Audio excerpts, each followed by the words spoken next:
Today is Saturday, the 25th of March 2023, and we are all gathered here for the 75th session on mindfulness for beginners. And to our fortune, we have Venerable Homagama Dhamma Kusala Thero representing Nissarana Vanaya Forest Monastery, joining into today's session, representing the monastery. So, on behalf of all of us, I would like to welcome with much respect Bhante into today's session. And also, I would like to welcome all those of you who are joining through Zoom and live streaming through the Satipasala Foundation's Facebook webpage.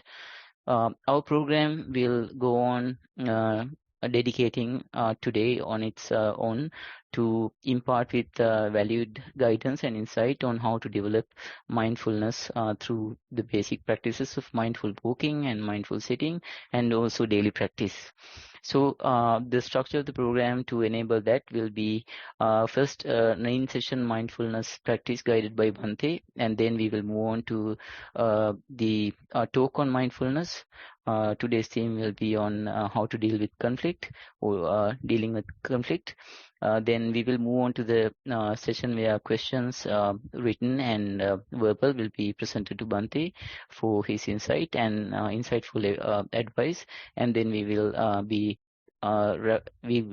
able to wrap up the program for today. So with that, I would like to invite Bhante to commence with the in-session mindfulness practice. Over to Bhante. Much merits. Thanks, Namanta.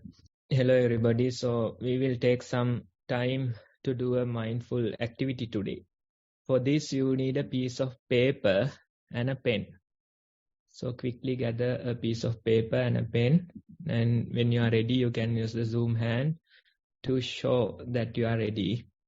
And if you are willing, you can turn on the camera as well.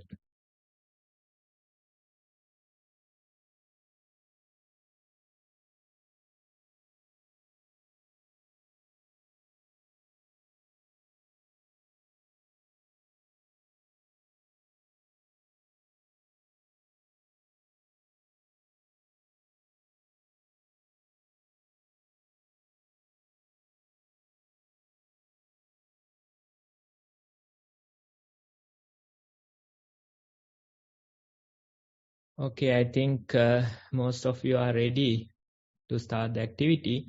So let me explain the activity like this. Now, when we experience the world, in a way, we are programmed to experience the world in a different ways. We are programmed. It's not like we think and do. Instead, we are programmed to experience the world differently. So if we are programmed to experience the world differently, no amount of information will make us agree on certain matters. Why? Because basically we see it differently, we experience it differently. So when it comes to our topic for this month, dealing with conflict, now most of the issues that we face, the conflict that we face, they are unique to us. Something that is annoying for you might not be annoying for somebody else. Something that creates conflict for you might not create conflict for somebody else.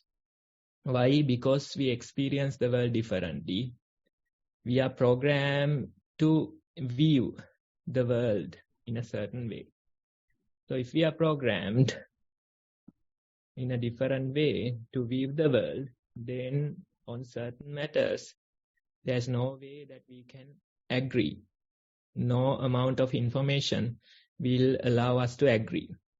So let's take some time thinking, reflecting on this matter, and probably gather some information on the piece of paper that you have collected. All right. So this is the question that I'm going to ask. You have to think for yourself and try to put some data, put some information on that piece of paper. So the question I'm going to ask is that, what is conflict like for you? How do you experience the conflict? What are the things that annoy you? What are the things that create friction when you deal with your day-to-day lives? So think about it. Try to put some information on that piece of paper.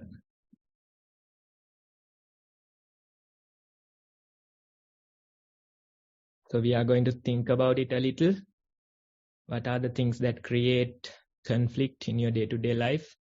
What are the things that annoy you in your day-to-day life? And you can note down some things that come to your mind.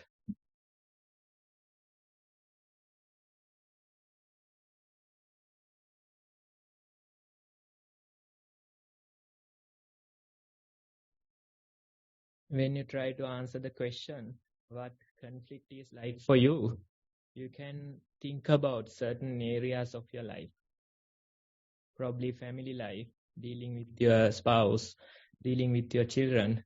You may have various things come to your mind. Then in addition, workplace. Then probably some other areas of your life, health. Then probably spirituality, another aspect of your life. So think about various areas and list down the things that come to your mind. So that way we will try to get some information on this matter.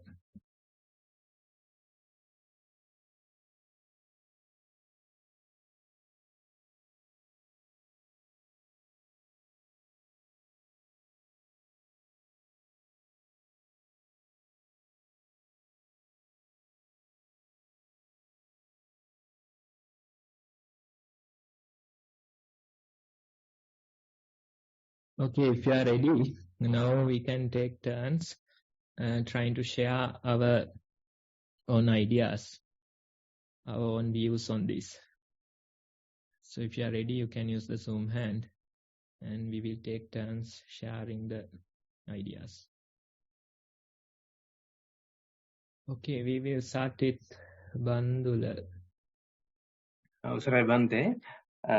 I have a full list of things to tell, but I just summarize mostly conflict with me. I have with the family. Sometimes my kids not listening to me. Actually, I like to teach them Dhamma, but they don't want to listen, including my wife. They want to have a chat with, the Dhamma discussion. So sort of some conflict. So I have some conflict with time management as well. So I want to finish X, Y, Z, so many things in a day, but I finish not even half of that. So sometimes I struggle with time. Then there are some health issues. Sometimes I won't have a very nice sleep, full night sleep, but I wake up in the middle of the night sometimes. Yeah, these are the things just get into my head, Bante. Okay, thank you for sharing. I think all of us can relate to those things. Now, when it comes to the practice, we want to teach other people, but they are not interested. They are not interested. So same thing happens to the monks as well. They want to teach other people, but the people, they are not interested. They don't care about the practice. So probably we have to find a way how to deal with such situations. Maybe they are not ready to accept the present yet. So you have to wait till the right moment. Otherwise, it will create conflict, as you mentioned. They want something else, you want something else. So there is conflict. In addition, health issues, of course.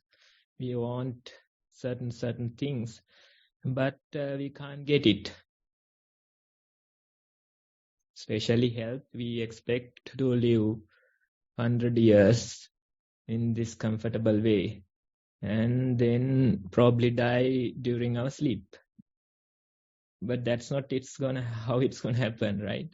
Instead, you get various illnesses. Pain is there. You can't sleep properly. So it creates friction. It creates conflict. So that's another area.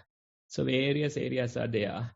I think all of us can relate to these things. So something that creates conflict in your life might not create conflict in somebody else's life. They might not worry about those things. For example, telling other people about the practice, teaching other people the practice. Somebody else might not care about it. They are concerned, they are focused on their own practice. They don't care about teaching it to the other people. So then it might not create conflict for them. So you can see we are experiencing the world differently, uniquely, and that very uniqueness creates most of the issues.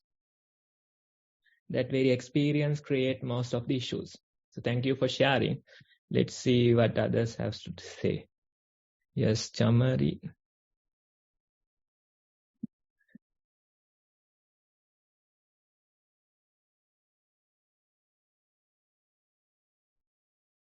Thank you, Bande. So I have more of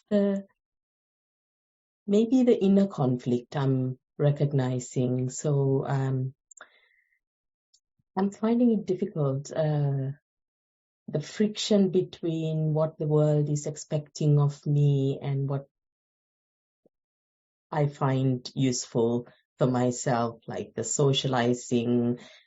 Those things are okay once in a while, but to the degree they do it in my family and my extended family, it's really, it always ends up me feeling frustrated, annoyed, irritated, and then untidy surroundings, they just make me feel low or upset.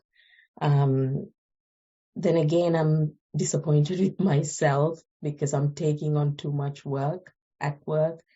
I don't have to, but it's just out of habit. I seem to be doing it, and finding I'm blaming myself afterwards. But I need to know maybe earlier and earlier before I take those things on. And when one of the other things is when others' views are really very different from mine and continuously different from mine, and I'm around them much of the time. Those are what I've written down. Okay, thank you for adding. Now, the things the other people, things the world expect from us, in a way, how they would expect us to behave and what we want or what we are doing.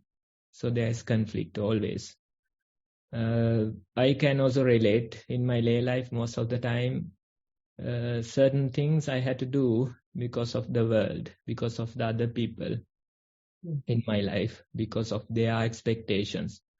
But being a monk, you have given it up. So it's much easier for me to behave the way I want, or to behave the way that is natural to me. So when you live with a family, when you have a job, when you have friends, maybe it's another thing that creates friction. You want certain things, but other people, they want something else for you. They want you to behave in a different way. So it definitely creates conflict, right? So those are the things. And work probably, although you take too much work, if you can do it happily, then it's fine. If you are exhausted, if you are unhappy towards the end of the day, then you might have to think about it. So you can see how various things relate to us. Now for Bandula it was something else. For you it's something else. I'm sure others might too have different ideas. So that's how it works. And we will see what others have to say. Hiranti.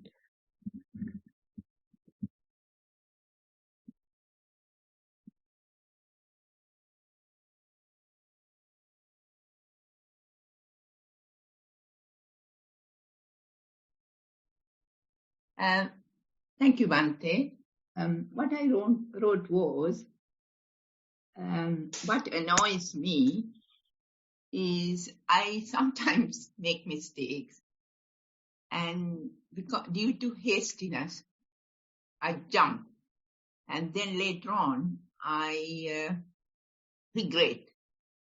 That has calmed down a bit, really, now, because I'm following these programs. I take my time and then react. The other thing is when the cleanliness, and I am very tidy and very clean, but when others around me are not like that, they just don't care. That annoys me. And I always wish I should try somehow or other and end the samsara, merely because these conflicts happen due to circulating in samsara. And it is, I always try to relate to cause and effect, the way my life is happened due to the things I have done in the past. I always try to relate. And the health as well. I wish I have taken most of the sports activities like gym and all these activities which I'm doing now earlier. So I have this thing about regretting for what I haven't done, which are good now. That is one thing which is calming down and reducing, but not to that extent. Still, I have the urge to feel, oh, I wish I have done this before, or I wish I didn't do it, like that.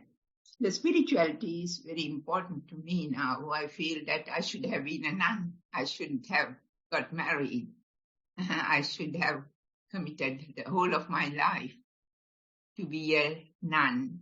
And then that way I would have been much nearer to the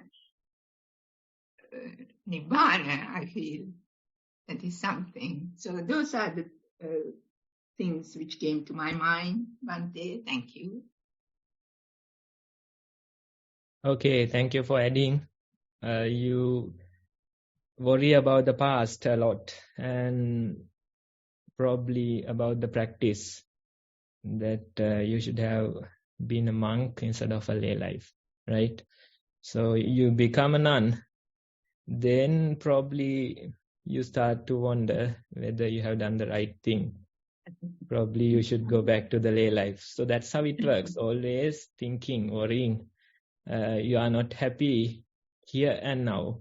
Instead, you think about some other place, think about some other time, and imagine that you'll be happy there. So that is our very practice. If you are happy, you have to be happy and peaceful here and now. Not in some other time, not in some other place. Instead, you are happy here and now. So that's the very practice. And thinking about the past is going to some other place, worrying. Even practice can create a lot of friction. That's something valuable that you have added, because we think that this will bring peace. And you start meditating, you start practicing. But after a while, you feel that it has created, the very practice has created a lot of friction, a lot of conflict in your day-to-day life. Probably without meditation, somebody else might survive better. Because of the practice, because of the meditation, you create a lot of friction. So that is very valuable that you have added. This is a problem that comes to most of the full-time practitioners. So although you are not a monk, although you are not a nun, you have a problem that is more common to nuns, right? They are full-time practitioners, and they create a lot of friction out of the practice. So in a way, we are caught in the same endless cycle, and we are caught in a different way. Not the sensual pleasure. Instead, we are caught in some views about the practice, views about the right and wrong, views about meditation. Various things are there. So you can see how even the very practice will create the practice that is supposed to bring us peace, will create a lot of friction, a lot of conflict in our life. So these things, it's valuable that we take some time to think about them, reflect upon them. Thinking, reflecting might help. We can sort them out a little and try to move in some new direction. So thank you for adding. I can see one more hand, Shanaka. Thank you. Hello. Can you hear me? I am having trouble hearing. Namanta, can you hear? Hello. Yes, even I'm having some trouble hearing. Can you hear me now? Yes, we can hear you, but there's a bit of blur. It's a bit blur. Okay. Yeah. Okay. So maybe you won't see my head. I'll speak to the microphone. Okay. So when conflict means to me, it's more when I am in an emotional state and that I have got triggered by something. And normally when I perceive or feel that there's a perceived injustice or unfairness that I've created in my mind. So sometimes conflict is also for me when I'm tired or I've been doing something stressful or uncomfortable that I'm in the process of doing, or when I blame myself for something, then I see the tendency of conflict to be greater during those times.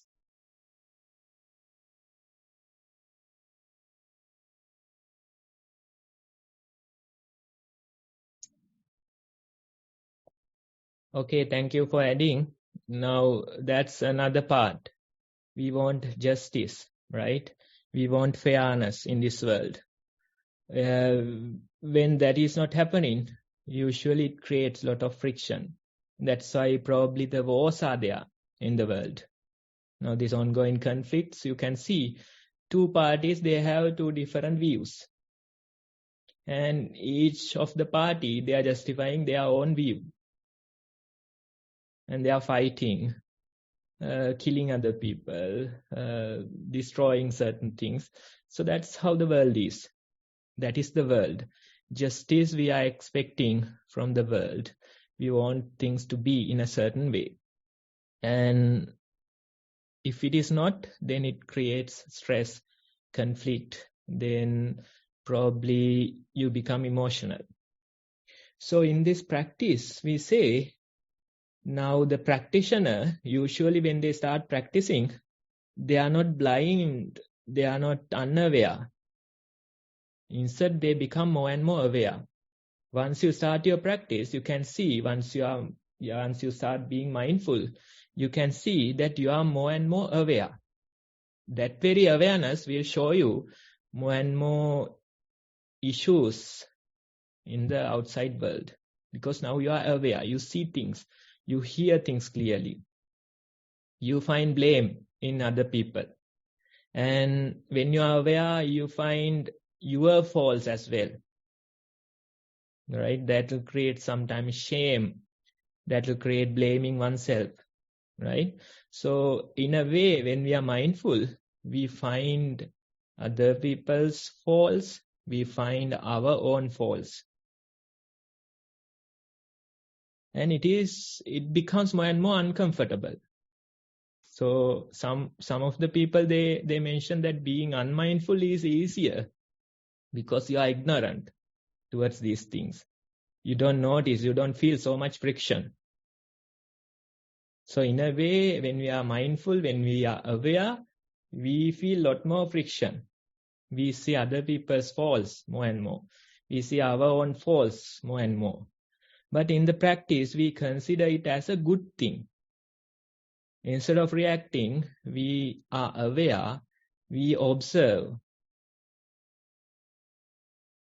It is said that the mindful person, the practitioner, they see things with their eyes. They are fully aware about them. They hear sounds. They are fully aware about them. They sense things. They are fully aware about them. They can think properly, but they stay like a blind person. They stay like a deaf person. Sometimes they even stay like a dead person and try to navigate this world. So it's not like you are blind, you are aware. Being blind and not seeing is easier, but seeing clearly and still be like a blind. Hearing clearly, still you be like a deaf person, just for the sake of the practice. So in the practice, we consider it as a good thing. You are more and more aware. You feel more and more friction. You find other people's faults. You find your own faults. We consider it as a good thing. You continue with your practice. Don't try to react so swiftly. Instead, just keep on observing. It is a good thing that you are feeling friction. It is a good thing that you are noticing these things because now you are aware. That's a sign of awareness. That's a sign of mindfulness. The very first sign sometimes, right? But we somehow continue with the practice. We keep on observing. Once you mature into a certain level, it becomes tolerable. You can somehow manage with the situation. You know that it is not the fair thing to do, but somehow it happened. You know this is not the justice, but somehow it happened. In a way, you are aware, but you are not reacting. So that is the very essence of practice. So thank you for adding it. You can see when you practice more and more, you can overcome this difficulty. You know that the injustice is there. You know this is not fair, but still you can manage it. You have the strength to manage the situation. So little by little, we gather that strength. Okay, so that's the activity for today. The idea of the activity was to just see how conflict is for different people. See how different things create conflict in different lives. The very reason being, we experience the world differently. Sometimes the very same incident, two people experience it differently, and due to it, there's conflict. Okay, so you can take some time thinking about these things. You can take some time probably taking some corrective measures in your life, and gradually you can improve your practice. It's not like you are blind to these things. Instead, you are aware. Sometimes you know that you make mistakes, but that very knowing will protect you. You still make mistakes, but you know that you make mistakes. The friction is there, but you know that there's friction. So that way we will gradually keep practicing with the light of mindfulness. With the help of awareness, you can navigate these situations much better. So thank you for participating. And with that, Namanta, we can move forward. Oh, thank you very much, Merit Bhante, and wonderful session for as a starter into the in-session practice in this way. Thank you so much. So we will then move on to the question and answer session as per our schedule. I would like to invite Gihanta to commence the question and answer session and present reports to Bhante. Over to Gihanta.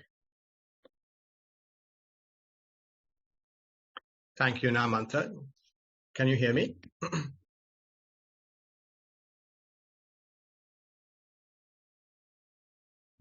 Yes, we can hear you. Namanta, are you able to hear me?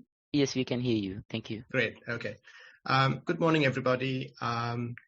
Before we look at the reports for this week, I will share with you some basic guidance for the Mindfulness for Beginners program. As you would have noticed, two of the key aspects of developing our mindfulness is mindful walking and mindful sitting. So the Nissarana Monastery has provided basic instruction videos on these two forms of practice, and you can see the links on the slide here, which have also been shared by Namanta in the chat. So mindful walking and mindful sitting. Once you have looked at these videos, you can allocate a small time during the day, half an hour to an hour to begin with, and start practicing mindfulness, walking and sitting. And then you can develop that practice for at least 2 hours each day as you go along. One of the key aspects that we're often reminded in this session is to then submit reports of our experience of the mindful walking and sitting meditation. You can write your mindfulness experience and training under the various titles of mindful walking, sitting, and mindfulness during the day, describing what you felt, what you recognized, your posture, the thoughts that come through, and of course, describing prominent sensations whilst walking, such as texture of the ground, pressure points, how the body weight shifted from one leg to another. And then for sitting, there are, again, you can focus on sensations, the incoming and outgoing breath, and so on and so forth. Once you've concluded your report, you can submit it either through a Google form or via email. And again, these instructions have been provided to you in the chat, and you can see it on the screen as well. Another very helpful feature of this program is that in case you miss the program on a particular day, recordings are also available from the Nissarana website. So some basic guidance there. I will now turn to the reports for today, and we have two reports from adults, and each report focuses on these three aspects that I mentioned earlier of mindful walking, mindful sitting, and mindfulness during the day. I'll start with the first report. Mindful walking. Walked barefoot on wooden floor, where part of the path had a long rug. Temperature difference between wooden floor and the rug was prominently noted at the beginning. Wooden floor cold and the rug warm. Texture difference also noted. Wood felt hard in contact with soles of feet and the rug felt soft. When thoughts arose, mind naturally returned to sensations of moving feet. There were few times when the proliferation happened with the thoughts as well. Noted the overall feeling in the mind, which was one of dissatisfaction. Walked for 25 minutes. Mindful sitting. Sat on the cushion and adjusted the body into a comfortable position. Breath appeared soon after, which was prominently felt around the nostrils area. In-breath was cooler and out-breath was warmer. Mind stayed with the rhythm of breathing for some time. Previous contemplations from a Dhamma talk started to proliferate in the mind. Noted these as thoughts, but it was harder to return to the sensation of breath. Data from that talk continued to come in the mind. Noticed these thoughts without adding anxiety or judgments. After a while, attention moved back to breath. Slight movement back and forth of upper body also noted. Noted the rise and fall of breath, the thoughts, the slight movement of upper body, and also the rise and fall of points of pressure in the body. Sat for 50 minutes. Mindfulness during the day. More and more internal conflicts noted during last week. Maybe this is how the mind usually is, but possibly noticing more of the inner landscape because of this month's focus being dealing with conflicts. A common inner conflict was about while in the middle of an action wanting to do something else. Noted how this conflict was generating low-level anxiety and annoyance. For example, while putting clothes in the wash, wanting instead to resume listening to the talk that was paused earlier. Another time, while in the middle of preparing food, wanting to attend to a report from work instead. Noted this restlessness in the mind multiple times. There is also a general feeling of dissatisfaction about things in the mind. Too many repetitive daily actions which don't seem to have a finishing point. For example, cleaning, washing, cooking, eating, going to work, etc. Sometimes it feels like being in a time loop, like in the film Groundhog Day, where the day keeps repeating. Sometimes this feels funny, at other times it brings up the urge to get out of the loop. Maybe this is an inner conflict too, although it gives more energy and determination to practice mindfulness more, which feels more meaningful at present. Dear Bhante, look forward to your valuable feedback. Much merit to Bhante and the organizers. End of report. Okay, now let me start with the walking and sitting practice. Now, while walking, you feel the ground. You observe the texture of the wooden floor as well as the rug. Then while sitting, you feel the breath, ingoing and outgoing breath, the temperature differences you feel. Now you know your primary object. You know how to maintain your awareness there. Now when you start your practice, when you practice for some time, you start to feel that the thoughts are there. Storytelling is there. Thoughts proliferating in your mind. And sometimes you feel it is harder to return to the breath or to the sensations at your feet. Now, when you have matured in your practice into this level, you don't really have to return to the primary object so urgently. Instead, you can comfortably see, comfortably be aware what is happening. You can see thoughts, storytelling, right? So allow it to happen while you being aware. Because you have matured in your training into a certain level. Now, when you go to like production floors, the factories, there's this concept of a fire drill. They create a fire assembly point. They put up a board and they even do fire drills. They ring that fire alarm and ask people to go to that assembly point, right? They create pathways to go. They mark them on the floor. This is the shortest path from this place to the fire assembly place, right? So that way they are trained. That training is given. They are doing fire drills, preparing themselves for a fire, right? So once that training is done, they don't have to stay in the fire assembly place forever. Otherwise, the factory will not work. The production will stop because all the people are gathered in the fire assembly place. They say it's safe. I know it's safe. It is true. But you can't stay there forever, right? Instead, you have to go to the risk. You have to go to the factory floor. You have to start working.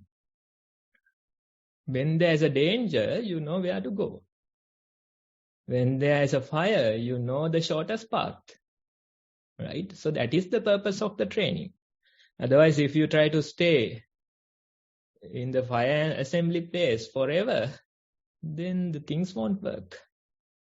The production won't work. That is not how it is functioning, right? So know the fire assembly place. Know how to go to that place, the shortest path. Know that path. Train yourself again and again with fire drills. When the bell is rang, this is the path I'm taking. This is how I go to the fire assembly place. Once you are properly trained, once you have matured in that training, you can go to the factory. You can go to the risk and, stay there. So allow the thoughts to proliferate. Don't try to return to the primary object. Instead, be there. After a while, you can see naturally it is returning. So that was there in your writing. You mentioned after a while it is naturally returning. So that's the practice. That's how you can develop confidence. Otherwise, all the time you are trying to go to the fire assembly place, trying to protect yourself. That's not how it goes, right? You have to develop confidence in your practice. This is how you will develop confidence. Train yourself initially, then just allow the mind to proliferate and see, can I be mindful among these things? Can I still have confidence when the thoughts are there, when the storytelling is there? So that is how you develop your ability in the practice. So you have matured into a certain level. The remaining part is much easier. Now you know the basic practice. Now allow the mind to be. Just allow the meditation to continue and just be with the process.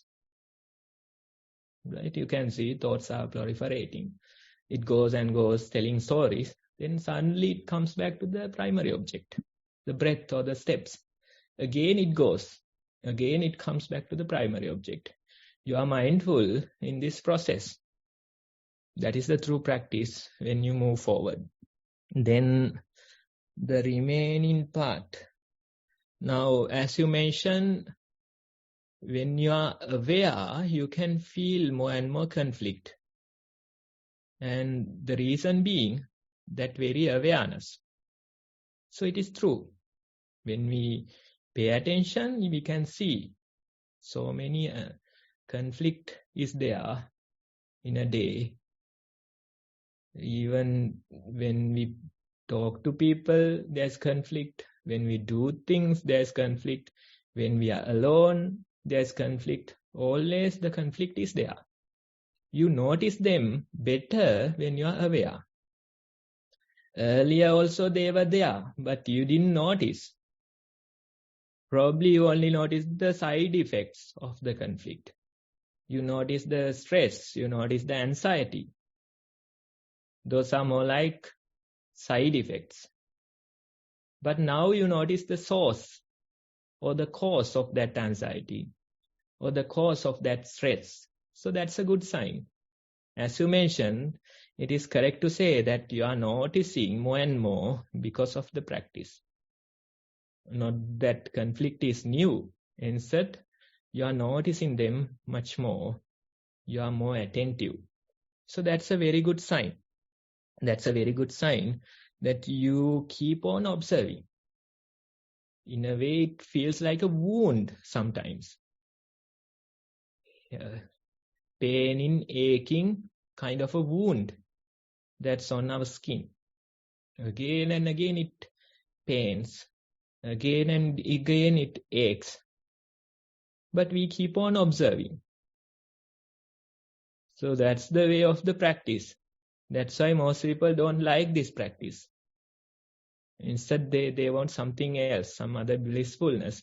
They don't want to be aware, or they don't want to wake up to the reality. When you wake up to the reality, it is always friction. It's like a wound that is paining, aching.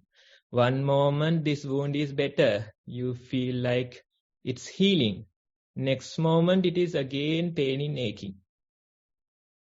After a while you worry, what is happening with this? Is it healing or not? Will I have to cut my leg? Something like that. You wonder. After a while again you feel better. Again it pains, aches. So this is how it is. Sometimes you wonder whether it's going to end. You doubt whether it's healing. So that's the very process. It is painfully slow. Right? So gradually you have to work. Every day, in a way, you are accepting this wound. In a way, you are accepting this friction. In a way, you are accepting this pain in aching. When you accept, although the wound is there, it doesn't create so much friction in your mind. You have accepted the wound. You have accepted the pain, aches. So that's how practice is. If I say it's healing, probably not true. Instead, I would say you are probably accepting the wound. You are probably accepting the pain and aches. And when you accept, there's no more conflict. There's no more friction in your mind. You have accepted it and you have taken it as a part of your life. So that's the very practice. Thank you for adding your comments and continue like this, and probably you can report back again.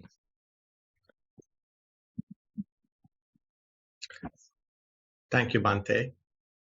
I now move on to the second report, also 3 sections within it.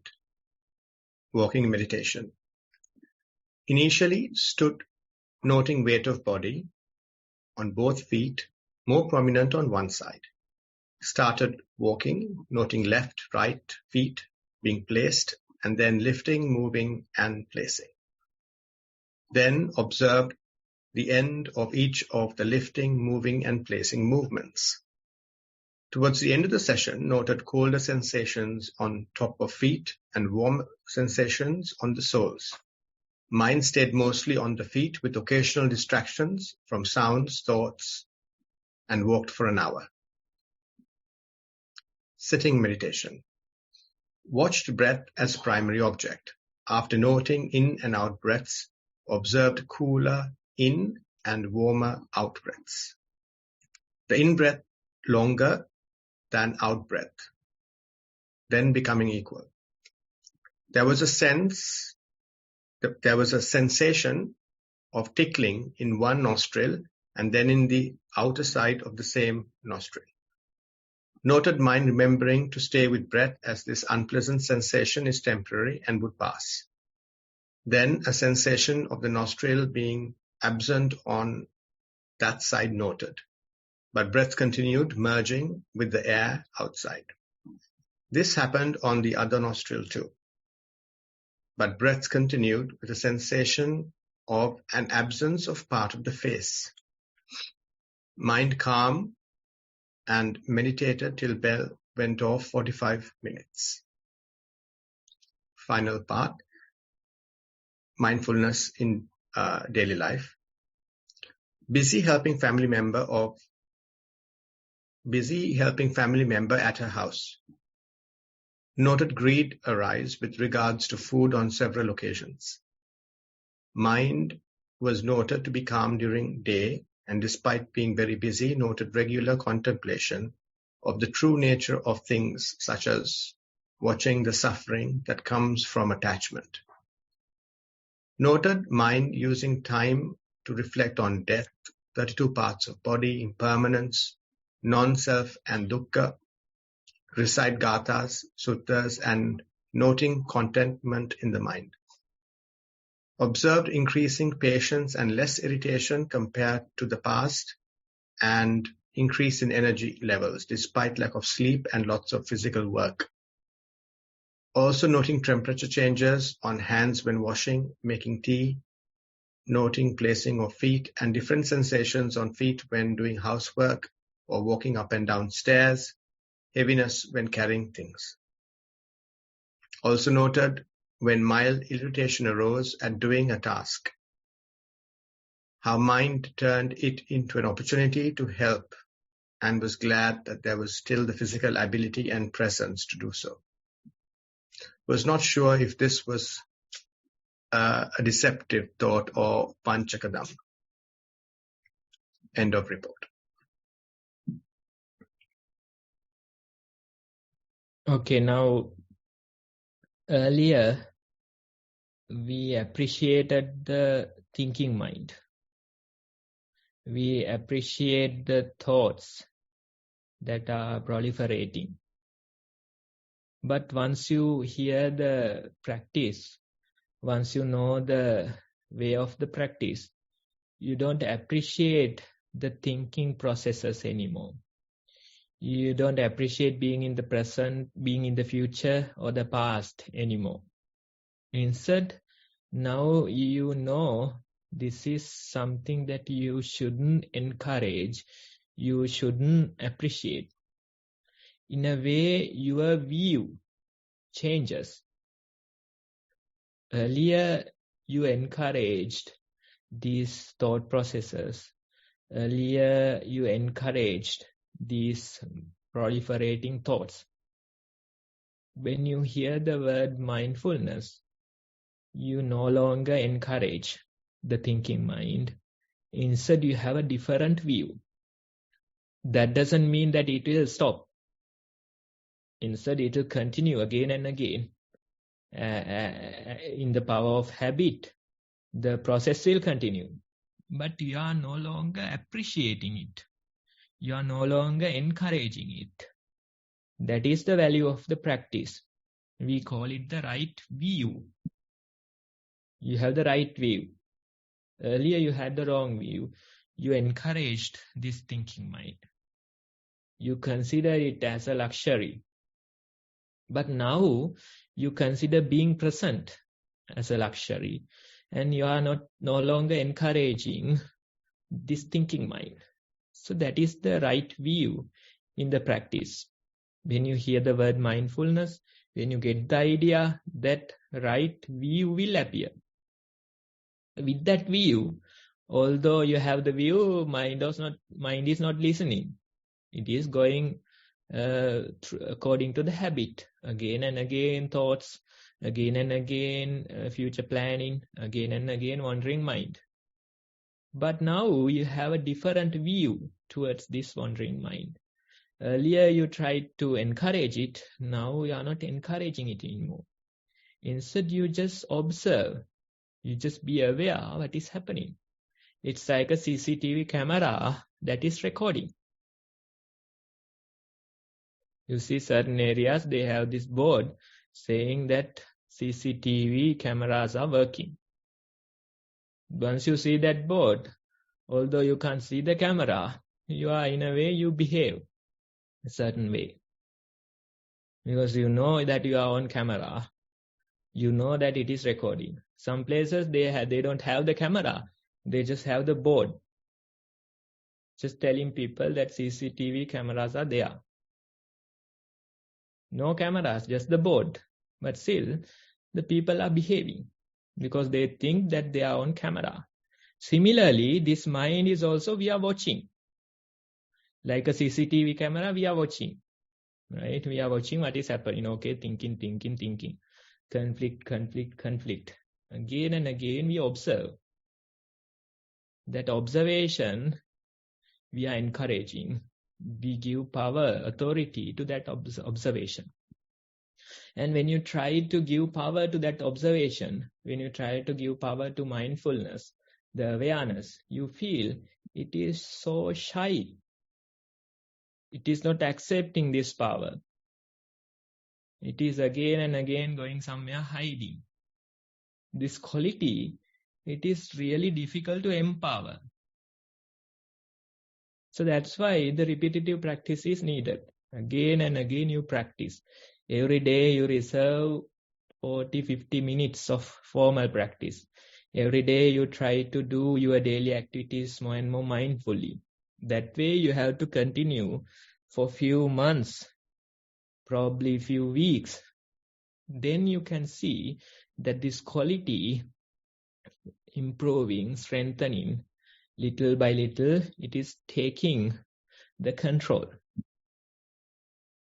Earlier, it shied away.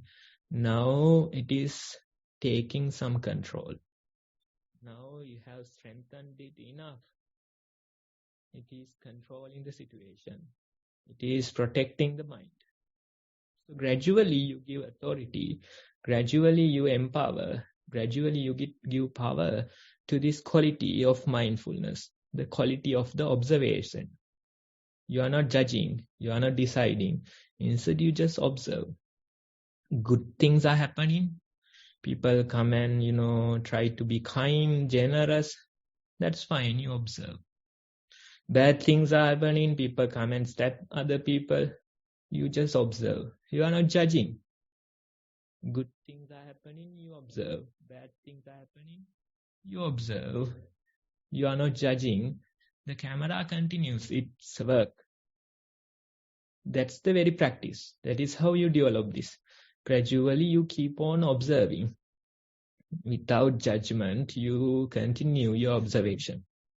And when you give enough power, when you strengthen this quality of mindfulness enough, then you can see no matter what comes to your mind, you are protected.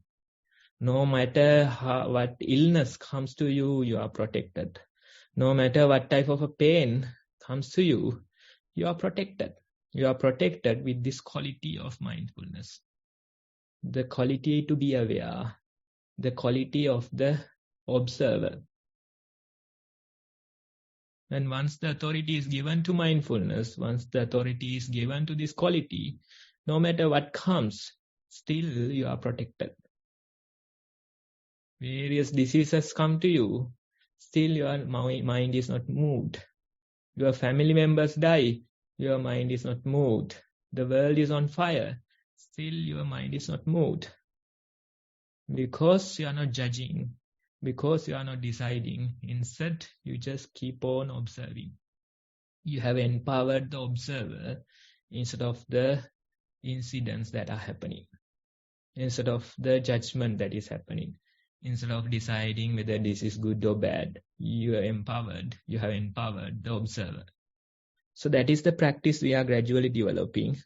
Those are the qualities of this practice that we are doing. So in your report, you can see that it is taking control little by little. You are empowering it little by little. So keep on doing it. Keep on strengthening this practice. And one day you realize no matter what are the things that come, no matter what's the illness that come, no matter the family members die, no matter the world is on fire, your mind is not moved. It is not shaken because of the quality of mindfulness, because of the power of that observer. So continue practicing and you can experience it more and more in future. Thank you very much, Bhante, for the very personalized and clear feedback you've shared with the audience today in terms of the reports that have been shared this morning. We're very privileged to continue to benefit from your insight and experience. Thank you so much. Now, Mantha, how much time do we have for questions? We can just maybe one or two questions, quick questions if there are any.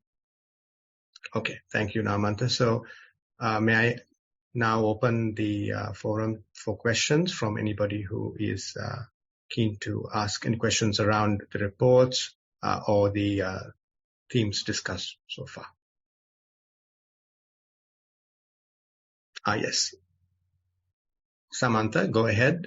Please ask your question. Thank you, Jihanta. Thank you, Bhante, for the wonderful advice you gave today and the whole session.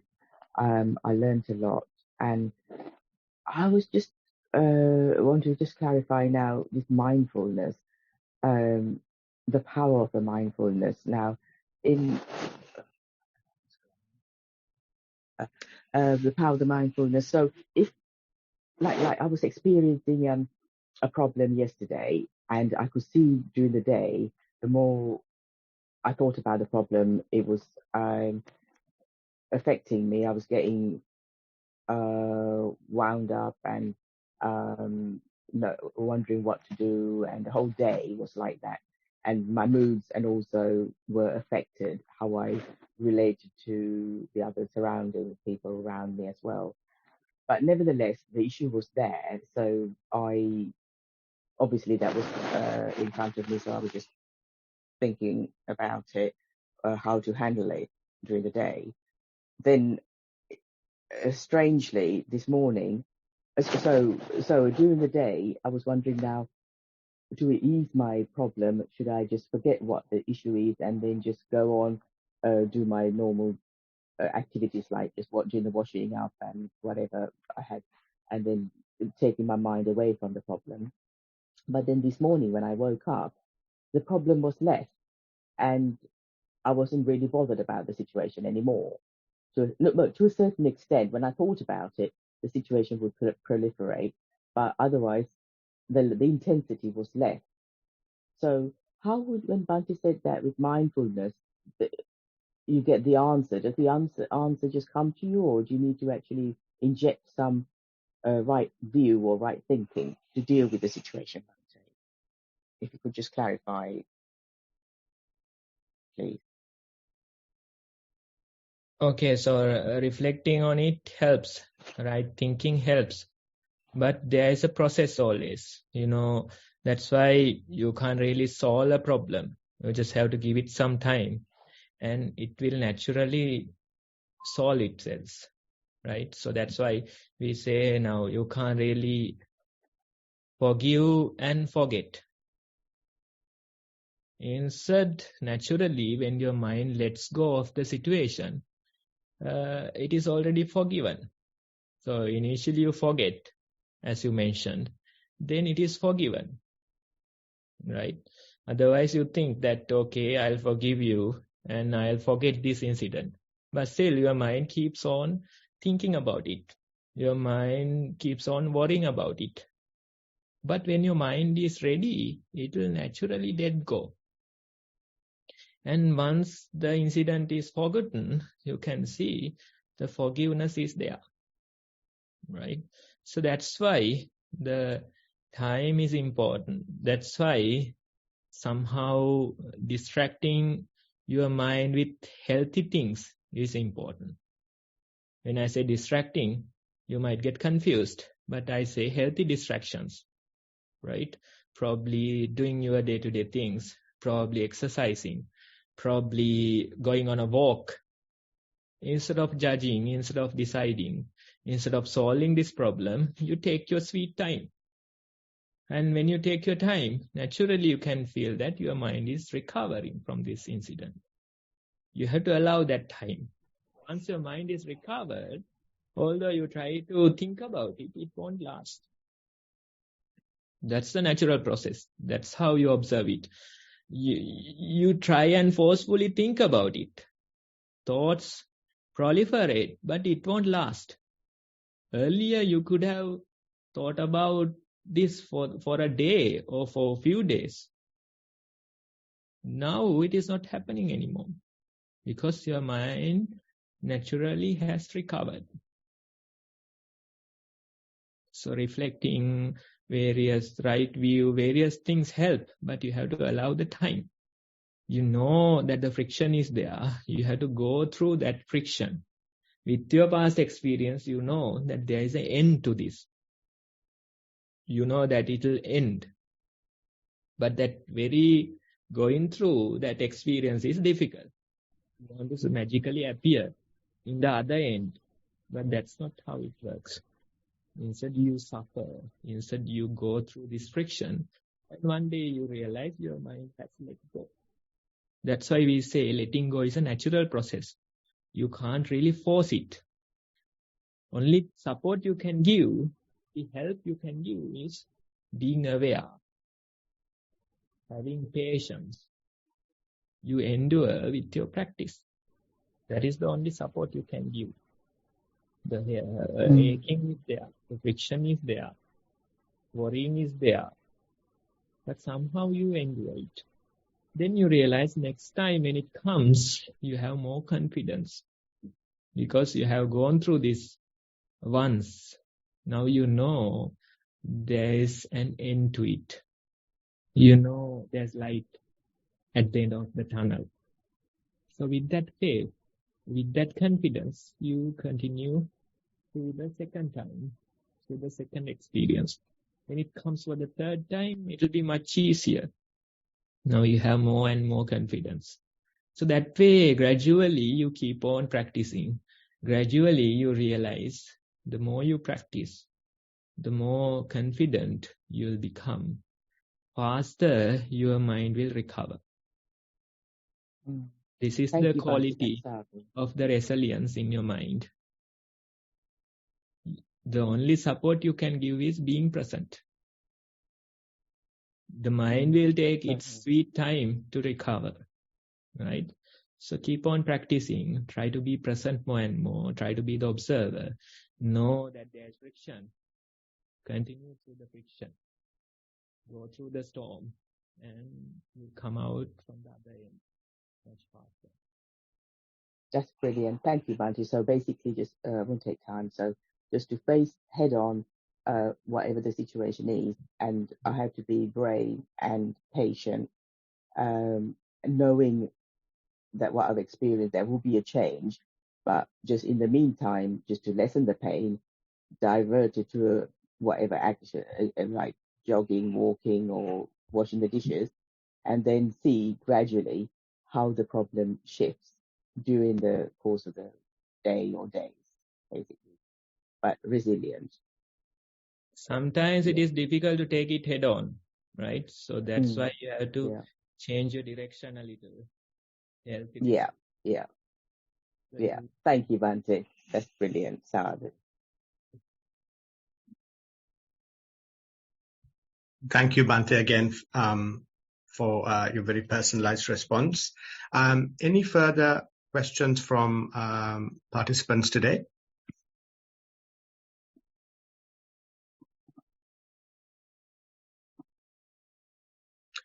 Go ahead, Bandula. Bhante, since today is the last day for the discussing conflict, I thought I had to just share this. So I've been trying to looking the conflict inside Bhante. But what I noticed, most of the conflicts are happening, it's not even it's related to outside, say like even for my kids, my wife, neighbor, whatever it is, but actually it is inside thing. Say for example, say an incident happened, but after that we take it inside, it happened 1,000 times inside. So every time, if you are not present, if you are not in the present moment, those things sparked up inside and start giving the commentary. So if you look at back, why it is happening, so I try to see some of the conflict. So it is the conflict inside. Either there is something, I might say it is something to do with the desires or wanting to do something, or it is maybe it's my ignorance, say like it's me, or it's my family, or it's me, or my world, or my something to related to with the ego. So those two things shifting regularly. So either if you are not fully mindfulness, or if you are not in the present moment, so it takes an opportunity to tell the story inside. So I thought it's a conflict is more even if the things it started outside, but actually the conflict is within inside thing.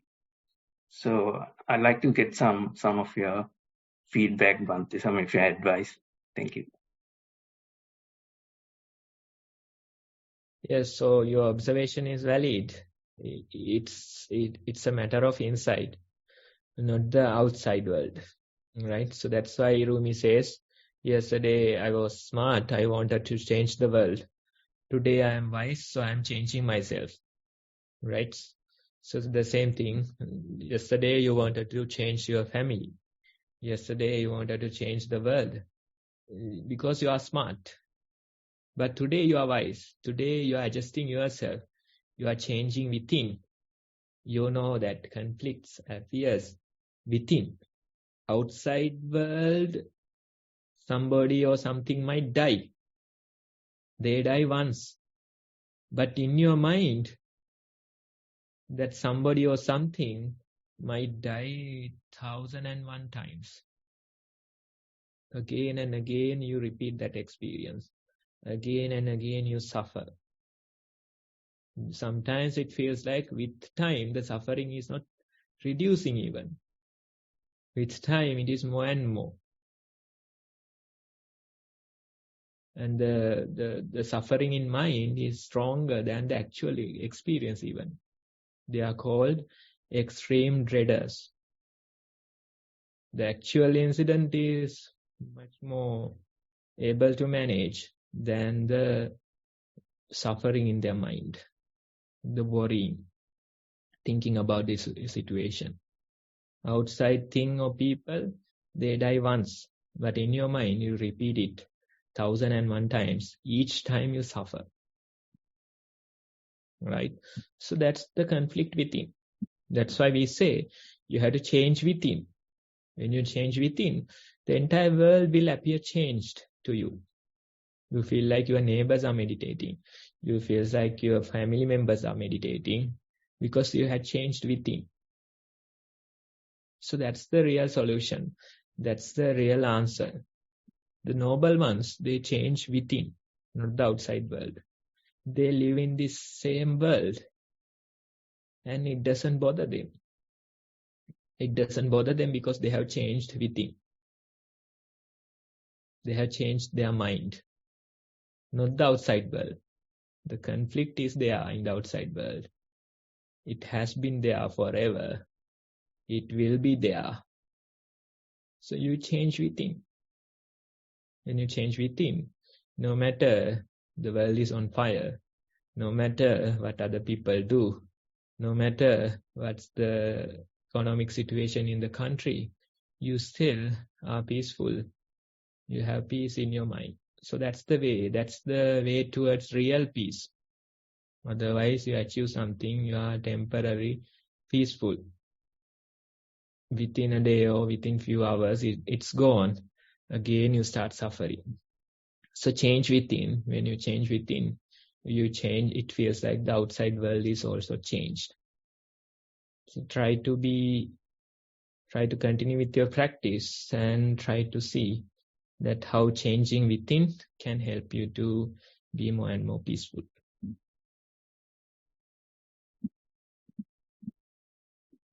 Thank you. Thank you, Bhante. Go ahead, Bandula. I want to say thank you very much, Bhante, for the advice. Any further questions?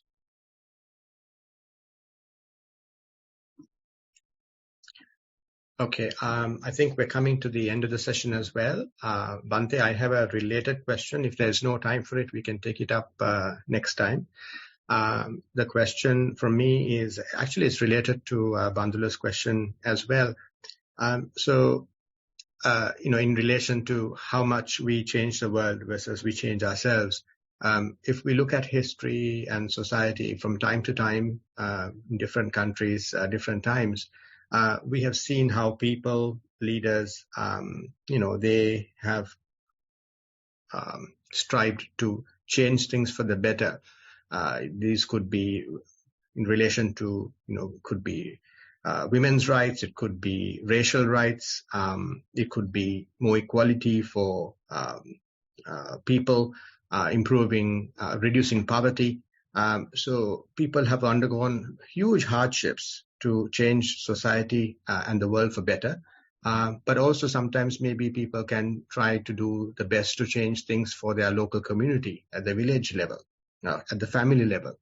So my question is, these are people who have strived to change things for the better. So how do you find that balance where you just accept things, accept injustice, accept unfairness, accept things that are not right, whether it's corruption or whether it's something more fundamental, versus striving for change, versus just saying, okay, this is the way of the world, so I'm just going to accept it. I would really value your sentiments. And if there's not enough time today, maybe we can discuss it another day. Thank you, Bhante. Okay, Gihant, right. So your idea is valid. We are not denying that there's a possibility to change the world. There's a potential to change the world. As you mentioned, some people, they have endured the hardships and changed the world for better. Right? Things, as you mentioned, women's rights, various things, societies, they have changed. Right? We are not denying that. Right? It is valid. It has been there in the world. But we are talking about some kind of a lasting peace.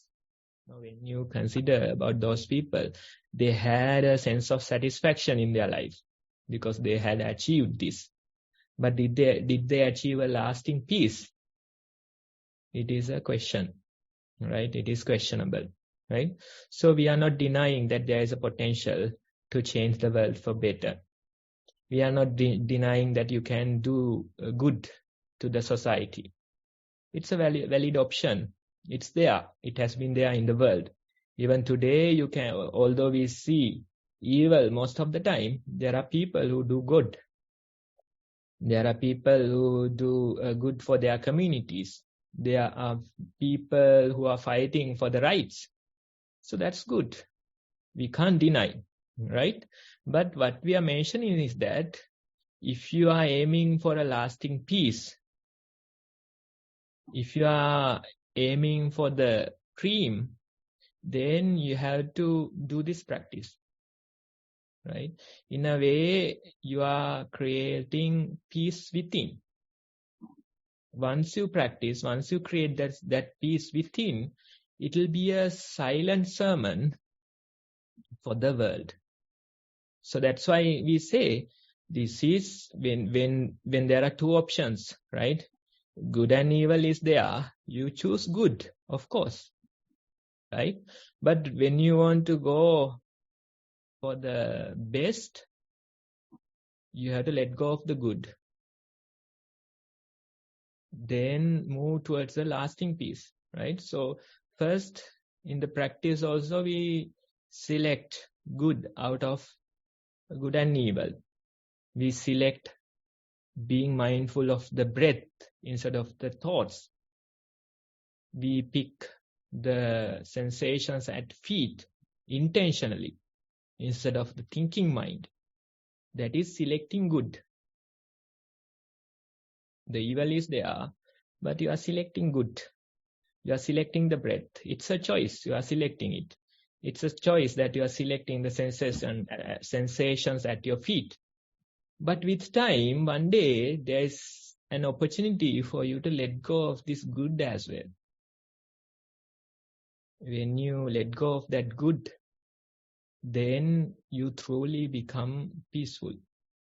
That is the best thing that you can do for yourself. And that is the best thing that you can do for the world as well. Once you do it, once you have progressed in your practice, once you have attained a certain level of peace in your mind, you'll be giving a silent sermon to the world. The sermon of the noble ones. And when they hear that sermon, when they hear the teaching of the noble ones, it's life-changing for them. Even for the entire world, it's life-changing. But majority won't accept. Majority will go with the herd, of course. The herd is going in the wrong direction. But a few, a limited quantity, will hear this sermon, this silent sermon, hear this teaching, and they too try to find peace within. That is how it will continue. So we are not denying that there is this opportunity for you to do good. There is this opportunity for you to change the society. Of course, that's there. But we are aiming at a higher level, which is doing the best thing for you and for the world, right? So that might not be applicable for the majority of the society, but of course, a few will always select this path. Wise will always select this path. So you have to continue and you have to think about these things and find the best approach for you. Thank you, Bhante. Thank you very much. Namanta, over to you now to conclude the session. Thank you, Gihanta, and much praise to Gihanta and all the persons who wrote the reports, raised questions, and also to Bhante for such insightful guidance and explanation. So, Bhante, would we have a few minutes for the talk, or should we skip the talk? It's Bhante's own choice. Namanta, today it seems like we don't have time, right? Yes, okay. Okay, Bhante, thank you so much. So, with that, we will wrap up today's session, and as we had extended question and answers session, we will not have the talk on mindfulness for today, but I believe the content conveyed from Bhante would fill in the gap for any talk being missed for today, so it's not really a miss. So we would have the talk next week. So with that, this is a session, this is a program dedicated to providing mindfulness so that you can become more resilient in your mental strength, in your capability to go through life with a steady flow of energy and focus. And it is great to have Veneral Bhante joining us on this session, representing Nissarana Vanaya Forest Monastery. So on behalf of all of us, I would like to pass on merits to Bhante and wish that Bhante will succeed in progressing further into more advanced states of mindfulness through the merits and through the good work from this program. And with that, I would also like to mention with much regard the Chief Abbot of the Nissarana Vanaya Forest Monastery, the Most Venerable Udayiregama Dhammajiva Maha Thero, for inviting this program to be initiated about 2 years or 2.5 years back now. So with that, 2 years, 1.5 years ago. And also I would like to thank all the organizers who have initiated and maintained this program to date, and wish these merits will accrue and pass on to them and help them have a beneficial impact on their own mindfulness journeys of practice. Then I would also like to thank all those of you who have joined the session today, and it is because of you that we get Bhante to come out and speak on mindfulness like this, providing a solid reason for the program to sustain.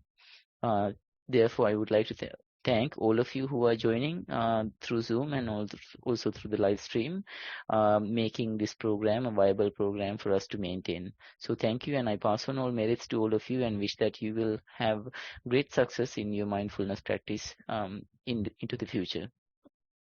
Also, this program will continue to happen on next Saturday, same time. When global time zones change, you just should keep on mind that the program will always be starting at Sri Lankan time, 1 p.m. because Bhante is joining the session from Sri Lanka. The time will always be 1 p.m. for this program. So you can Google Sri Lankan time and manage to understand what the exact time for, depending on your location, would be for you to join in. So for Australia, it is 6:30 p.m. now, but when we move into winter time arrangements, it will be 5:30 p.m. So with that, I would like to wrap up the program and invite all of you to keep on joining next week and all future programs as much as you can. And I would like to wish you a happy and mindful week ahead. And until we see you in the next session. So thank you. I will end the Zoom session now until we see you next week.